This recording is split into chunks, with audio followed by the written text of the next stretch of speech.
All right. So I know it's been a hot minute since we've done one of these, but you know, Christy and I were traveling for Record Store Day, and then we got back and got busy with work. But we are back with a brand new My History in Vinyl, and today we are talking about Nirvana's Unplugged from their famous now MTV Unplugged session. And if you notice this record right here and on the flap looks a little worse for the wear.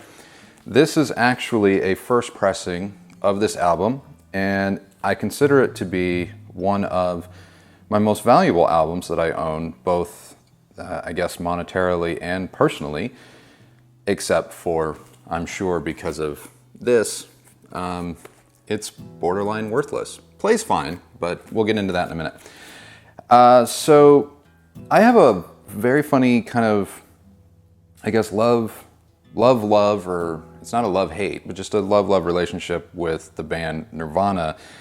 And it's largely because of this performance, not necessarily this album, but this performance, because growing up in Omaha, Nebraska, it wasn't until Smells Like Teen Spirit really started hitting mainstream radio waves that I even knew that Nirvana existed. Nirvana hit my ear canals probably in middle school. I think I was about 13 or 14. And I think that's when a lot of people in my age bracket kind of discovered Nirvana. And I wasn't like an angry kid. I wasn't at that time. I became angry.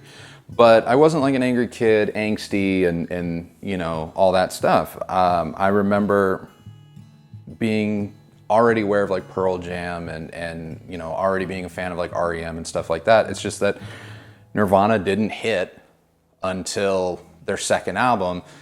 Like Bleach, I didn't even know about Bleach until probably like college. So anyway, when I first heard Smells Like Teen Spirit off of their second album, it didn't really even resonate with me, partially because I liked it. It was hard, it was heavy, but I couldn't understand Kurt all that much, all that well when he sang on that album.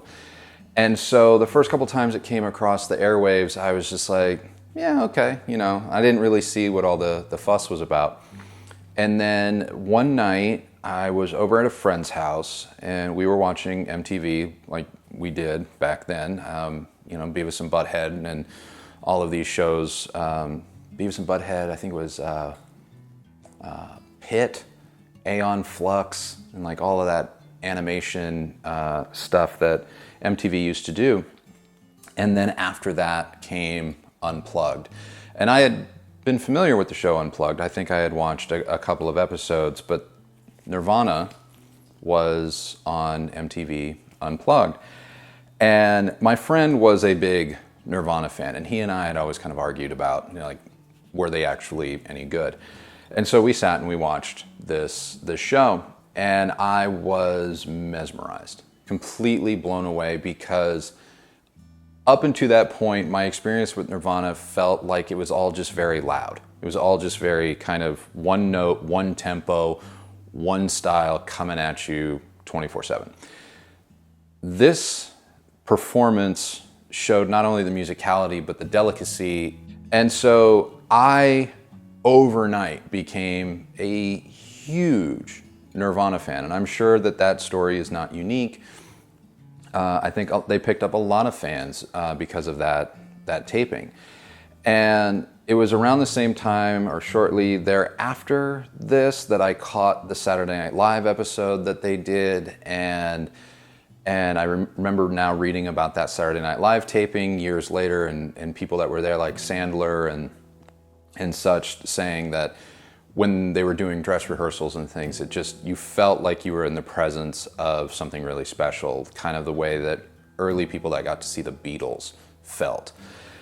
And so I always remembered Nirvana's Unplugged, and it was always very special to me. And as a result, I gave Nevermind a second listen, and listened to it with kind of a renewed understanding of the band, or what I thought was a renewed understanding of the band.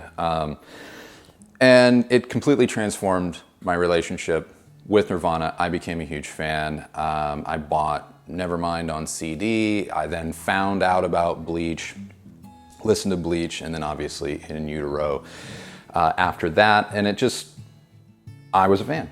I was an absolute fan. Well, fast forward through high school, I'm into college. I'm about halfway through college. I'm living in Pasadena, California, going to art school. And I am out for a walk, and there's this little house. There's this like house on like a backside street in Pasadena. And I didn't know this house was a business, but there's a sign, you know, vintage records, music store, shop. And forgive me, I do not remember the name of it. And so I was like, oh, you know, I like stereo gear. So I walked in thinking maybe they sold speakers too. You know, they said music, you know, vinyl, records, CDs. And there was a Sam Goody and a Tower Records right down the street. And so there's this little house. So the audiophile in me looked at this little house and thought, well, maybe they have some really cool, maybe tube amps or speakers. I walked in, full-fledged music store, racks of CDs, racks of records, not a speaker to be found anywhere. And over the cashier's counter, because I didn't even spend that much time in the store, but over the cashier's counter was this album just sitting there with a little sticker on it, you know, handwritten pen price of, I think it was like $39 or $40. And it just like that. Just seeing it triggered me, and I went, "Holy crap! I remember that. That's the performance. I need to have that." So I bought the record and got back to my apartment, and I was holding it the whole time, looking at it, and then I realized that I didn't actually own a record player when I bought this. I had bought a record, and I didn't have a record player. So a couple weeks went by, and I spent some of my student loan money and, you know, built kind of a system around a record player so that I could actually play this album. And I played the living piss out of this album over and over and over, because as good as my memory of it was, the day I saw this televised in standard def, no less, on a 4x3 Sony Trinitron TV in a basement, the pressing, the vinyl recording of this was just out of this world. And so this record and a couple others survived that first foray back into vinyl. And then obviously I sold my collection, sold my record players, and swore that I would never go back to vinyl. But this record and a couple others survived. Fast forward, now we're gonna get to why this is one of my most valuable records, but also why it's probably worthless. So I was now still living in California, and I had just bought my first house, and I was still moving in, and my little dog was, you know, he just didn't take to change very well.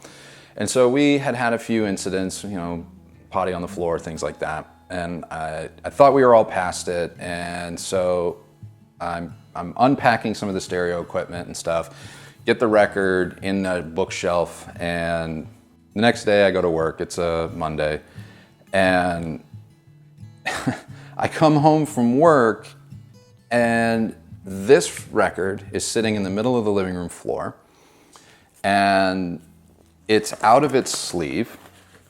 So it's like, I'm gonna do a bad job recreating this, but like this part of the record is like over on the rug somewhere else, and this part's just kind of hanging out. And so I'm like, that's not where I left it. I know that for a fact. That's not where I left it. And there are just these like shards of plastic and shards of cardboard. And so I instantly start to kind of freak out.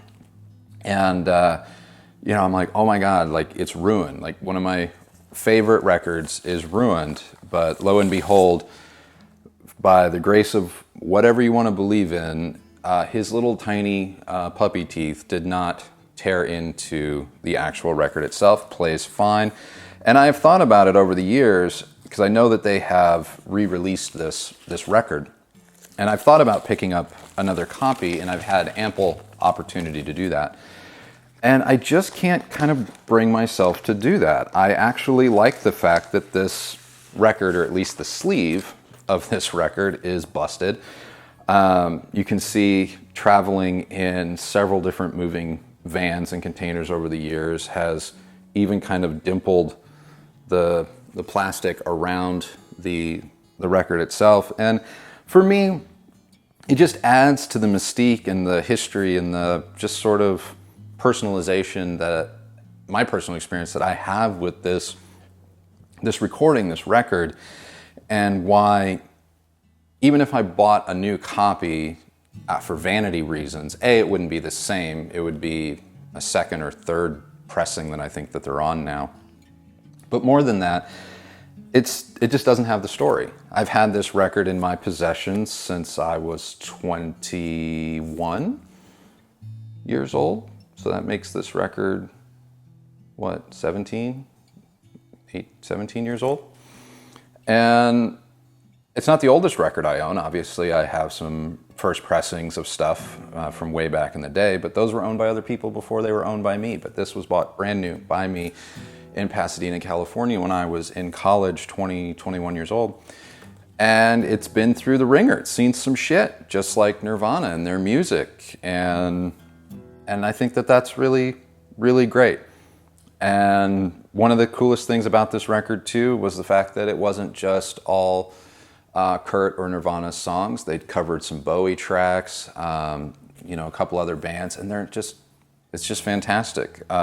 Kurt's take on The Man Who Sold the World continues to be one of my favorite renditions of that song of all time. So that's it. That is my history in vinyl, MTV Unplugged New York, Nirvana. If you don't own this album and would like to check it out, I'll link to it in the description below. Otherwise, thank you so much for watching. Remember to like and subscribe and hit the notification bell so that you can try and follow along with my kind of semi-regular, irregular video posting schedule. But, as always, thank you so much for watching, and we'll catch you on the next video. Bye.